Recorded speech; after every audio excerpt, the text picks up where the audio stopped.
कैसा लगेगा आपको अगर मैं आपसे कहूं कि अलादीन का जिन बस कहानियों में नहीं बल्कि हकीकत में था, या ये कहूं कि जिन्स हमारे इर्द गिर्द हमेशा से रहते हैं, बस हमें दिखाई नहीं देते लेकिन वो हमें देख सकते हैं। या फिर ये कैसा रहेगा कि इंसानों की तरह जिन भी इसी दुनिया में रह रहे हैं अपनी फैमिलीज के साथ। जी हाँ, मैं बिल्कुल मजाक नहीं कर रहा। आइए जानते हैं क्या हकीकत है जिन की।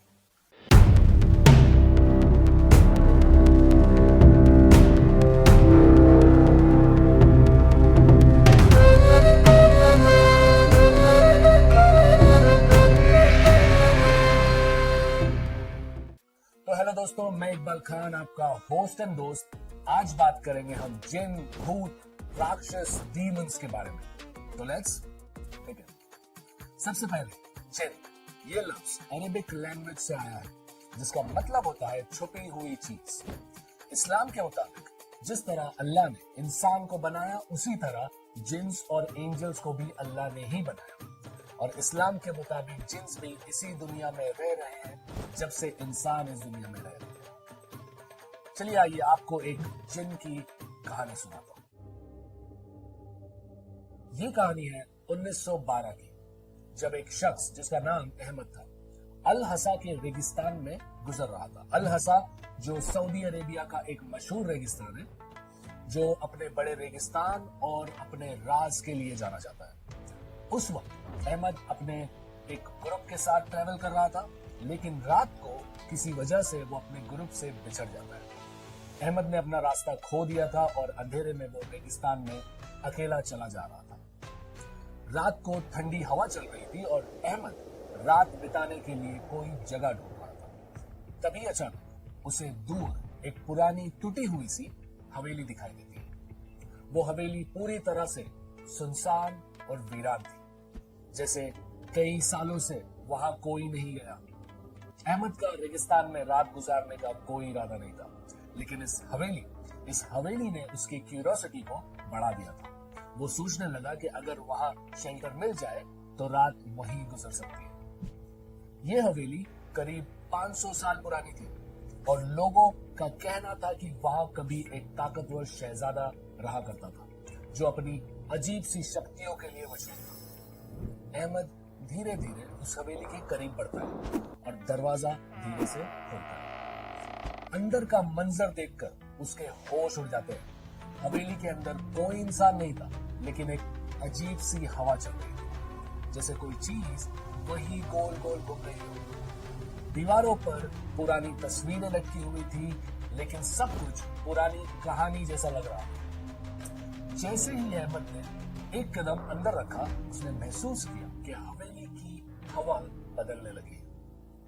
दूर से हल्की हल्की आवाजें सुनाई देने लगी जो अजीब और समझ से बाहर थी। ये आवाजें गूंज रही थी और अहमद का दिल तेज तेज धड़कने लगा। फिर एक पुरानी घंटी की आवाज हवेली के कोने से सुनाई दी। अहमद ने जब उस कोने में देखा तो एक बड़ी रोशनी का गोला हवा में तैर रहा था, जैसे कोई छुपी हुई चीज वहीं कोने में छुपी है। अचानक उस रोशनी के घेरे से एक गूंजती हुई आवाज आई, तुम्हें यहाँ नहीं होना चाहिए। ये जगह सिर्फ उनके लिए है जो पुराने वादों को निभाते हैं। ये आवाज सुनकर अहमद घबरा गया। उसके पैर कांपने लगे और उसके सामने एक इंसानी साया बनने लगा। वो साया धुंधला और अजीब था। उस साये ने कहा, मैं इंसान नहीं हूं, मैं जिन हूं और ये जगह तुम्हारे लिए मौत के बराबर है। डर के मारे अहमद वहीं जम गया। जैसे ही उसने पीछे मुड़ने की कोशिश की, उसे ऐसा लगा जैसे जमीन उसके नीचे से खिसक गई। अहमद ने अपने आप को संभालते हुए वहां से भागने की कोशिश की, लेकिन हर कोने से उसे और भी अजीब आवाजें सुनाई देने लगी, जैसे कोई उसके कान में फुसफुसा रहा।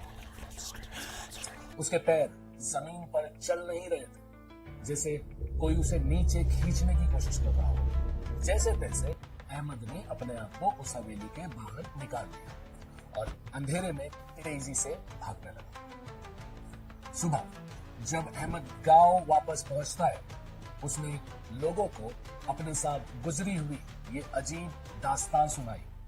गांव के लोग पहले तो हंसने लगे, लेकिन एक बुजुर्ग आदमी आगे आए और कहा, वो हवेली पुरानी जिन्नात की जगह है। पिछले कई सालों से जो भी वहां गया वापस नहीं आया।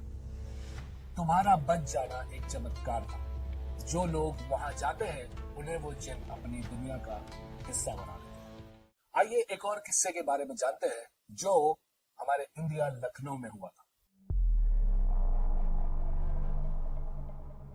ये कहानी 1952 की है, जब लखनऊ में एक बिजनेसमैन राघव वर्मा, जो लगभग 35 साल के थे, जो अपने काम के सिलसिले में दूसरे शहर जा रहे थे। रात के कुछ 1:30 हो रहे थे और लखनऊ के पुराने शहर के रास्ते खाली और सुनसान थे। राघव अपनी साइकिल पर आराम से चल रहे थे, लेकिन उसे महसूस होने लगा कि जैसे कोई उसका पीछा कर रहा है। थोड़ी देर बाद राघव ने देखा कि रास्ते के एक कोने में एक बड़ा कुत्ता बैठा हुआ है, जो उसकी तरफ देख रहा है। कुत्ते की आंखों में एक अजीब सी चमक थी। राघव थोड़ा परेशान हो गया। जैसे ही राघव अपनी साइकिल तेज करने लगा, वो कुत्ता धीरे से उसके पीछे आने लगा। पहले तो राघव ने इस बात को नजरअंदाज किया, लेकिन थोड़ी देर बाद उस कुत्ते के पीछे चलने की रफ्तार बढ़ने लगी। अचानक वो कुत्ता एक गहरे खड्डे में जा गिरा। राघव ने साइकिल रोकी और जाकर देखा तो वो कुत्ता उस गड्ढे में फंस चुका। राघव ने सोचा, गरीब कुत्ते की हेल्प कर देता हूँ। फिर राघव ने उस कुत्ते को धीरे से निकाला उस खड्डे से और सर पर हाथ फिराया। फिर कुत्ता वहां से चला गया। लेकिन अब राघव को एक अजीब सी खुशी और एक अजीब सी घबराहट महसूस होने लगी। थोड़ी दूर चलने के बाद राघव ने देखा कि रास्ते के बीचों बीच एक काली बिल्ली जख्मी हालत में रास्ते के बीच में पड़ी हुई है, जैसे किसी ने उसके पैरों में रस्सी बांधकर उसे फेंक दिया। बिल्ली की आंखें उसी तरह चमक रही थी जैसे वो कुत्ते की आंख चमक रही थी। राघव को उस बिल्ली पर तरस आया। उसने साइकिल रोकी और उस बिल्ली को उठाया, उसकी रस्सी खोली और उसे रास्ते के कोने में छोड़ दिया। बिल्ली बिना कुछ किए जंगल के अंदर चली। अब राघव को शक होने लगा था, ये सब नॉर्मल नहीं है। पहले कुत्ता, फिर बिल्ली और उनकी आंखों में चमक, इतना सब कुछ एक ही रात में कैसे हो रहा है? फिर भी राघव अपने रास्ते पर आगे बढ़ने लगा। जब वो अपने रात बिताने के लिए एक पुराने पेड़ के पास रुकता है और वहीं वो पेड़ से थोड़ी दूर जाकर पेशाब करता है, तभी उसे महसूस होता है कि हवा थोड़ी तेज चल रही थी। एक अजीब सी ठंडक उसके इर्द गिर्द फैल रही थी। वो जल्दी से पेड़ के पास आता है। तभी वो देखता है दूर एक साया खड़ा हुआ है। साया धीरे धीरे राघव के पास पड़ता है और जैसे राघव ने उस साये को देखा, राघव बहुत घबरा जाता है। वो साया ना पूरी तरह इंसान, ना पूरी तरह जानवर। उस साये के हाथ और पैर कुत्ते और बिल्ली की तरह लग रहे थे, लेकिन चेहरा इंसानी शक्ल जैसा दिख रहा था। फिर वो साया बोलने लगा, तुम्हारा यहाँ पेशाब करना गलत था। तुम्हारा सामना हो चुका है मुझसे, जब मैंने कुत्ते और बिल्ली का रूप लिया था। राघव का दिल तेज धड़कने लगा ये सुनकर। उस साये ने कहा, मैं जिन हूँ। तुमने जो जानवरों की मदद की थी, इसी वजह से मैं तुम्हें यहाँ से जाने दूंगा। अगर तुमने उन्हें ना बचाया होता तो तुम मेरी दुनिया का हिस्सा बन चुके होते। जिनकी आवाज गूंज रही थी और राघव के आसपास की हवा और तेज होने लगी। उसे ऐसा लगा जैसे उसके पैर जमीन से चिपक गए, लेकिन धीरे धीरे सब शांत होने लगा। राघव ने अपने आप को संभाला और वहां से निकल गया। सुबह जब राघव ने ये कहानी अपने फादर को सुनाई तो उन्होंने कहा, तुम्हारी जिंदगी इसलिए बच गई क्योंकि जिन कभी कभी इंसानों से मदद मांगते हैं, जो उनकी मदद करते हैं, उन्हें वो कभी नुकसान नहीं पहुंचाते। तो अब हम सबसे इम्पोर्टेंट और इंटरेस्टिंग टॉपिक पर आते हैं। क्या जिन सच में एग्जिस्ट करते हैं या ये बस कहानियों का हिस्सा है? इस सवाल का जवाब देना थोड़ा मुश्किल है, क्योंकि ये मैटर साइंस और बिलीफ के बीच का है। हर रिलीजन में सुपरनैचुरल बीइंग्स का मेंशन है, लेकिन मॉडर्न साइंस इन चीजों को नहीं मानता। चलिए दोनों पर्सपेक्टिव को थोड़ा अच्छे से समझने की कोशिश करते हैं। सबसे पहले चलिए देखते हैं इस्लाम में क्या लिखा है। इस्लाम में जिन का कॉन्सेप्ट कुरान और हदीस में काफी डिटेल में दिया गया है। इस्लाम के मुताबिक जिन्स को स्मोकलेस फायर, बिना धुएं की आग से बनाया गया है, जैसे इंसानों को मिट्टी से बनाया गया है। और सूरह अल हिज्र चैप्टर 15 वर्स 27, और जिन को हमने बनाया था इससे पहले स्मोकलेस फायर से। जिन्स के जिंदा रहने का जिक्र भी कुरान में है, जहां उन्हें आजादी दी गई है कि वो अच्छा या बुरा काम कर सकते हैं, जैसे इंसान अपने फैसले आजादी से ले सकते हैं। जिन का सबसे पॉपुलर रेफरेंस हमें सूरह अल जिन में मिलता है, चैप्टर 72 वर्स 15 में, जो उनकी दुनिया के बारे में बताता है। इस सूरह में कहा गया है कि एक ग्रुप ऑफ जिन कुरान सुनने आते हैं। जब उन्होंने अल्लाह का पैगाम सुना, उन्होंने अपने रास्ते सुधार लिए और मोमिन बन गए। मोमिन मतलब इस्लाम कबूल कर लिया। इसमें हमें यह भी पता चलता है कि जिन में भी अल्लाह के बिलीवर और नॉन बिलीवर्स होते हैं। और सबसे फेमस जिन इब्लीस, जिसे हम शैतान के नाम से भी जानते हैं, जिसका मेंशन कुरान में सूरह अल बकरा में चैप्टर 2 वर्स 34 में आया है। जब अल्लाह ने इब्लीस को, आदम अलैहिस्सलाम को सजदा करने को कहा, तो इब्लीस यानी शैतान ने मना कर दिया और वो गुमराहों का लीडर बन गया। कुरान में कई और आयत है जिसमें जिन्स का मेंशन है, जैसे सूरह अल अनम, सूरह अल काफ, जिसमें जिन्स के बारे में और भी डिटेल में बताया गया है। कुरान के अलावा हदीस में भी जिन्स के काफी मेंशन है, जैसे हजरत मोहम्मद सल्लल्लाहु अलैहि वसल्लम ने कहा कि हर इंसान के साथ एक जिन होता है जो उसके एक्शन को इन्फ्लुएंस करने की कोशिश करता है, लेकिन अगर इंसान सच्चा मुसलमान हो तो जिन उस पर कोई असर नहीं डाल पाता। और इस्लामिक बुक्स के हिसाब से जो जिन इंसान के साथ जिंदगी भर रहता है, उसका नाम हमजाद बताया गया है। अब मैं आपको एक प्रैक्टिकल एग्जांपल देता हूँ। ये जो जिन है हमजाद जिन, ये लोगों को कैसे गुमराह करता है। जैसे कि आपने लोगों को कहते सुना होगा कि मैंने किसी मरे हुए इंसान को फला जगह पर देखा, जबकि इस्लाम के मुताबिक ये वो हमजाद जिन होता है जो इंसान के साथ जिंदगी भर रहता है और उसके मरने के बाद लोगों को गुमराह करने के लिए वो मरे इंसान की शक्ल में लोगों को दिखाई देता है। तो ये कॉन्सेप्ट जिन का इस्लाम के मुताबिक। आइए बात करते हैं, हिंदुइज्म में ऐसी कोई बीइंग्स है जो जिन से मिलती जुलती है।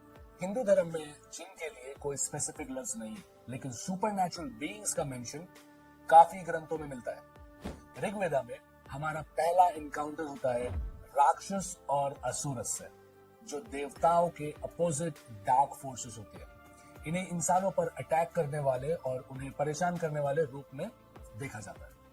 ऋग्वेदा में असुरस और राक्षस का मेंशन काफी जगह है, जहां इन्हें डिसीवर्स यानी धोखेबाज या इल्यूजन क्रिएटर्स कहा गया है। Rigveda book number 10 chapter 87 verse 9 to 13। ये जो बीइंग है ये इंसानों के लिए बुरा रवैया रखते हैं और बिल्कुल जिन की तरह वो इंसानों के जीवन में इन्फ्लुएंस करते हैं। हिंदू मिथोलॉजी में राक्षस का भी मेंशन मिलता है, जो नेचुरल फोर्स से जुड़ा हुआ एक नेचुरल ग्रुप है।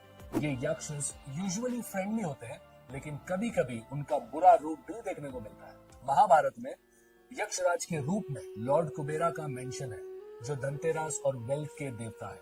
लेकिन राक्षस का एक ऐसा रूप भी है जो जानबूझकर इंसानों को परेशान करता है। Bhagavad Gita chapter 16 verse 4 to 6, इसमें भी राक्षस का मेंशन है, जो उन इंसानों की कैटेगरी में आते हैं जो एंगर और एरोगेंस से भरे होते हैं। ये बीइंग्स हिंदुइज्म में इंसानों के ऊपर अपना असर डालने की क्षमता रखते हैं, जैसे जिन्स का कॉन्सेप्ट इस्लाम में होता है। आचार्य अग्निवर्मा की गरुड़ा पुराना में भी भूतों और पिशाचों का मेंशन है, जो मरे हुए लोगों या इविल फोर्सेस के रूप में इंसानों को परेशान करते हैं। इनका रोल एक तरह से जिन जैसा ही है, जिसमें ये बीइंग्स अपने इंटरेस्ट के लिए इंसानों के जीवन में इंटरफियर करते हैं। चलिए जानते हैं क्रिश्चियनिटी में ऐसा कुछ है या नहीं।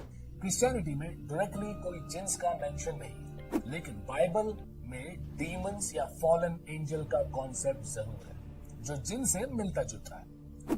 बाइबल के मुताबिक डीमंस इंसान के ऊपर बुराई करने का काम करते हैं और इंसानों के अंदर जाकर उन्हें अपना गुलाम बना देते हैं। बाइबल के न्यू टेस्टामेंट में डीमंस का मेंशन बहुत बार आया है। जैसे ल्यूक चैप्टर 8 वर्स 27 to 30 में जब Jesus Christ peace be upon him ने एक पॉसेस्ड इंसान को एक डीमन से आजाद कराया।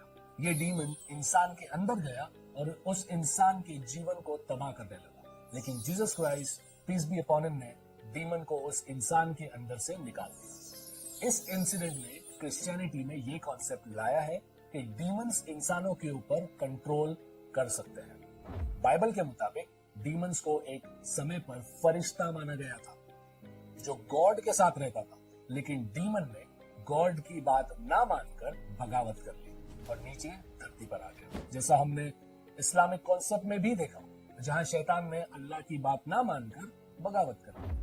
रेवलेशन चैप्टर 12 वर्स 9 में इन डीमंस को फॉलन एंजल्स कहा गया है, जो अब गॉड के अगेंस्ट काम करता है और इंसानों के अगेंस्ट भी बुराई फैलाता है। बुक ऑफ इनॉक जो एक एंशिएंट रिलीजियस टेक्स्ट है, उसमें भी ऐसी सुपरनैचुरल फोर्स का मेंशन मिलता है जो इंसानों के ऊपर कंट्रोल कर सकती है, जैसे कि जिन्स इस्लाम में या हिंदुइज्म में राक्षस और पिशाच।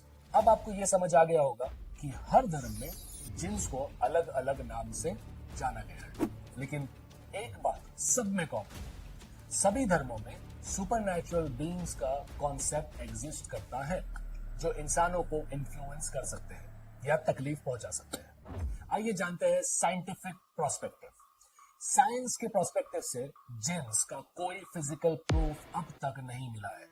जब भी कोई जिन या डीमन के साथ इनकाउंटर की बात करता है तो साइंस इसे हेलुसिनेशन, साइकोलॉजिकल डिसऑर्डर या फिर स्लीप पैरालिसिस जैसी बीमारियों के नाम से जस्टिफाई करने की कोशिश करती है। अब जैसे स्लीप पैरालिसिस एक ऐसी कंडीशन है जिसमें इंसान उठने के बाद अपने आप को मूव नहीं कर पाता, और कुछ लोग इस स्टेट में बहुत स्कैरी चीजें देखते हैं, जैसे कोई दबाव या पैरानॉर्मल एंटिटी।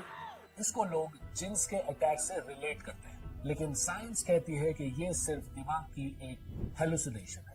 लेकिन बिलीव, ये मेरे साथ हो चुका है और मुझे यकीन है आप लोगों में से भी बहुत लोगों के साथ हुआ होगा, और आप भी बहुत अच्छे से जानते हो कि ये कोई हेलुसिनेशन नहीं है, ये कोई एक्चुअल एंटिटी होती है उस टाइम जो हमें मूव करने से रोकती है। और जब हम हमारे रिलीजन के मंत्र पढ़ते हैं तो वो एंटिटी हमें रिलीज कर देती है, और इस बात का साइंस के पास कोई जवाब नहीं है। इसीलिए इस कंडीशन को एक सोफिस्टिकेटेड नाम दे दिया है, हेलुसिनेशन। फिर भी आज तक साइंस जिन के एग्जिस्टेंस को ना प्रूफ कर पाई है और ना ही फुल्ली डिनाई कर पाई है, क्योंकि पैरानॉर्मल एक्टिविटीज को प्रॉपर्ली एक्सप्लेन करना मुश्किल होता है। पैरासाइकोलॉजी जो पैरानॉर्मल एक्टिविटीज का स्टडी करती है, ये मानती है कि दुनिया में ऐसी फोर्सेस जो अनएक्सप्लेन्ड हैं, लेकिन इनके पीछे कोई साइंटिफिक थ्योरी अब तक नहीं बन पाई। तो ये था साइंस का नजरिया। अब आइए जानते हैं, क्या किसी ने इन एंटिटीज को कैमरे में रिकॉर्ड किया है? जिन्स का एग्जिस्टेंस को लेके काफी सारी वीडियोस और रिपोर्ट सोशल मीडिया और इंटरनेट पर मिलती है, जो व्यूअर्स काफी इंटरेस्ट के साथ देखते हैं और एनालाइज भी करते हैं।